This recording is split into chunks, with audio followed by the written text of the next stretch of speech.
खबर शामिल करते हैं नुमाइंदा तैयब हबीब खान साहिवाल से। Additional commissioner coordination Shafiq Ahmed Dogar की ज़ेर सदारत इस प्रोग्राम का जायजा इजलास। सीवरेज पाइप बिछाने के लिए खोदी गई सड़कों की मरम्मत का काम जल्द मुकम्मल करने की हदायत। आवाम को शदीद मुश्किलात से निजात दिलाने के लिए ठेकेदार टाइम लाइन के मुताबिक काम करें।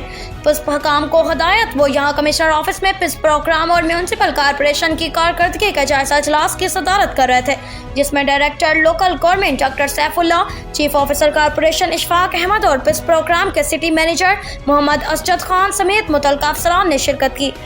उन्होंने फ्री टाउन, आड़ा तिल्ला रोड और मढ़ाली रोड पर जारी मरम्मत के काम का जायजा लेते हुए इनको तरजीही बुनियादों पर मुकम्मल करने की हदायत की और कहा कि इन मंसूबों में बिला वजह तखीर से अवाम शदीद ज़हनी कोफ्त का शिकार है। सिटी मैनेजर पिस्प मोहम्मद असजद खान ने बताया कि डीसी चौक, मिशन चौक और टैंकी चौक पर ट्रैफिक सिग्नल्स लगाने का काम तेजी से जारी है, जिसे एक हफ्ते में मुकम्मल कर लिया जाएगा। उन्होंने बताया कि मोहल्ला नूर पार्क, गुलाम मंडी, अनायत इलाही कॉलोनी, जहाज ग्राउंड और फ्री टाउन की आबादियों में पीने के साफ पानी की फराहमी के लिए घर घर कनेक्शन पहुंचाने का काम मुकम्मल कर लिया गया है, जबकि फतह शेर कॉलोनी और तारिक बिन ज़ियादा कॉलोनी में जारी काम इसी हफ्ते मुकम्मल कर लिया जाएगा।